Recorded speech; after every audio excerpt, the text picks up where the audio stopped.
Jean Luen Yang wrote American-Born Chinese to explore the ways Chinese Americans experience racism and profiling on a daily basis. He uses a unique method of conveying his main idea within his graphic novel by telling three distinct stories and having them all come together at the end of the novel. Yang explores the dangers of obvious or overt racism and the impact it has, as well as a sort of hidden, or what I will call covert racism. He uses the story of Jin Wang mainly to convey covert racism, though there are moments where the stereotyping or racism he faces is both easily recognizable and very uncomfortable to the modern reader. Finally, Yang uses the story of the Monkey King to both display the same issues at a divine level as well as provide the backbone of his main idea, that despite the constant ostracizing that many minorities within the United States face, they must learn to overcome it and find solace in those around them in a similar situation. We should begin with the most obvious message in Yang's graphic novel, that overt racism is harmful. And many of the ways Asian Americans are portrayed are horribly racist. Rather than approach the issue from the opposing side, however, Yang draws the character of Chin Ki in the most overtly racist way, with yellow skin, buck teeth, a long braided ponytail, and Chinese-style dress. He also adds in details and personality traits to really drive the point home, like the takeout container luggage and the reversal of his R's and L's whenever he speaks. This way, the reader should clearly recognize Chin Ki as a racist stereotype of a Chinese American.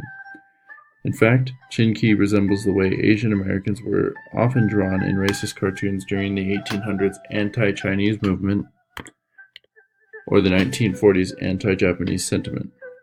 By including the Chin Ki story, Yang gives us the easiest way to identify racism and display its harmful effects in a way that leaves the reader uncomfortable and highly aware of it. Overt racism is easily identifiable, and the most fought against aspect of racism. Overt racism is the type of racism most people think of when they say racism needs to be stopped, and Yang is passing along that message. However, Yang also wants to display the other, less noticed examples of racism, and that is why he includes the main story of Jin Wang. It is arguable that covert racism is much more dangerous in our modern first world lives. While we certainly have not gotten rid of overt racism, the average American is more likely to be racist or offensive and not know it today than they are to be legitimately and cruelly racist. Yang uses Jin's storyline to convey the types of everyday, subtle racism he faces. This is illustrated in the panel when Jin is introduced to the class by his teacher. The teacher displays a lack of understanding and caring when introducing Jin, and messes up his name without much regard for the way his name is actually said. Like I said, racism like this is subtle and easy to commit, and that is what makes it dangerous. Many of us often don't realize the ways in which we are being rude or offensive to minorities or people of color. The things we say have a huge impact, and it can be hard to control what we say to everyone. What we may think is an innocent comment can come off as rude to somebody else.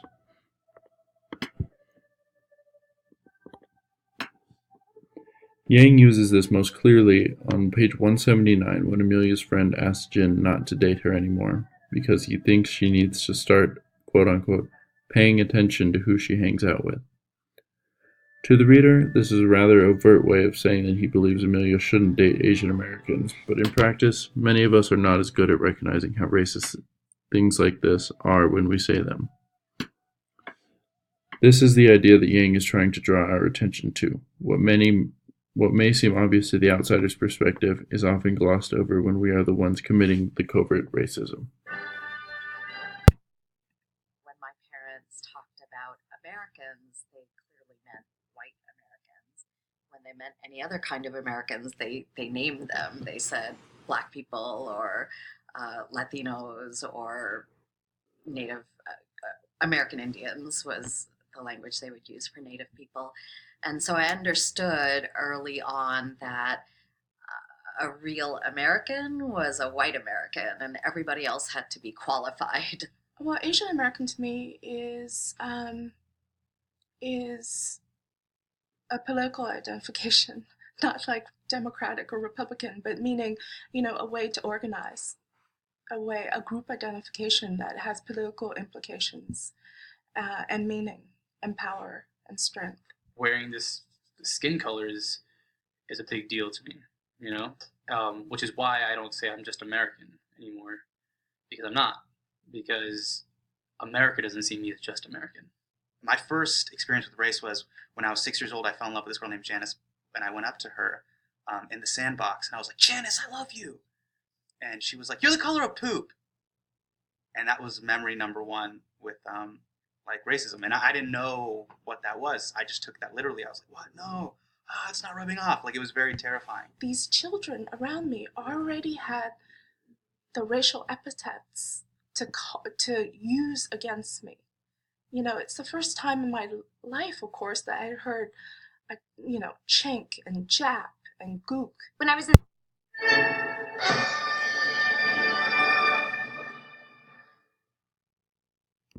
Finally, Yang uses the story of the Monkey King to both escalate the same ideas of subtle and obvious racism to the divine level, as well as convey the overall message of his novel, that masks are never a good idea. I think the clearest representation of this comes when the Monkey King finally escapes the mountain of rocks he was buried under for millennia on page 150. Only after transforming from his more humanoid form to his true monkey form is he able to escape the rubble and help out Jiang Tao on his mission. Yang uses this story to show that in pursuit of vanity, or trying to fit in, the Monkey King lost his true self, and only by accepting who he truly is was he able to find true happiness in his life. Yang rather overtly states this message using Sei Yo Tzu, the highest divine being in the Monkey King story. Sei Yo Tzu simply wants the Monkey King to return to his true form because he, quote-unquote, does not make mistakes. When the Monkey King doesn't comply, as we see, he is buried under a mountain of rubble until he learns his lesson. Yang's argument against masks is shown even more clearly when the stories of Jin Wang, Qin Qi, and the Monkey King all come together in the final chapter. In the end, Qin Qi is revealed to be the Monkey King in disguise. The Monkey King uses his position as Danny's annoying cousin to show that when Jin Wang transformed into Danny, he was only hurting himself and ostracizing those who support him, like Wei Chen. By having the three stories come together and revealing Qin Qi to just be a disguise, Yang is able to clearly illustrate the destructive power of pretending to be something you're not. Yang shows that what Jin did to Wei Chen in the last few pages and draws Wei Chen in a completely different way so as to convey a new character, showing that by taking a mask himself, Jin also made Wei Chen take on a mask of his own. Though many Chinese Americans may at some point wish they were American, or to be more specific, American white, Yang wants us to realize that by wearing masks, real or metaphorical, and forgetting your heritage, you are only setting yourself up and those around you to lead lives of pain in the long run. I wanted to finish up my presentation with a short video by BBC News talking about a group of Asian Americans at a university who came together when they were facing a little bit of adversity from fellow students or someone at the university, and they were able to come together and be strong as a community, which I really think speaks to Yang's final message of the graphic novel. Whenever there's a Chinese name on the door, it would be ripped off. My name is 海哥 My name is 刘泽文、冯嘉诚郑举之、刘欣然严虎和。徐国航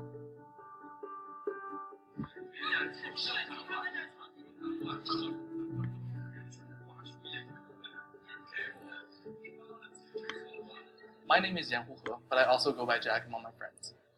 A lot of Chinese people adopt English names for the purpose of making it convenient for foreign people to pronounce their names. During Chinese New Year, a group of students in Shapiro discovered that their name tags were missing. So they went to their resident advisor and be like, "Yo, where's our name tag?" Because all the name tags were made and put up by the resident advisor. And the RA was like super confused as well, and was like, I did not take them down. And that's when people realized they were targeted by some third party.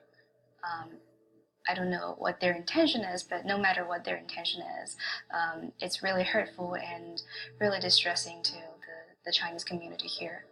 Much of the university don't even know what happened. So yeah, my video was sort of a result of that. I feel like I need to do something. Our attitude, our voice needs to be heard.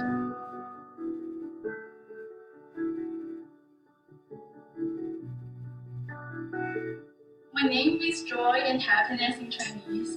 In Chinese, it means to continue the cultural legacy of my family. It means heroine, and my parents took it from the story of Mulan as a protest to say that I can be just as great as a guy. Sometimes people are rude to you, not because like you're Chinese or you have a pinyin name, it's just because they're rude. But this time, I feel like I'm being targeted specifically.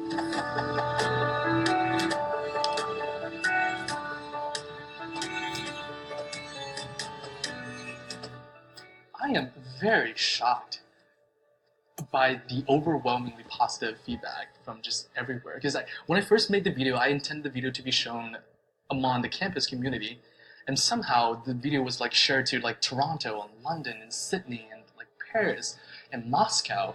The last word means the brightest star in the night sky, so that when my parents are far away from home, they look up to the sky and they can see me, the brightest star.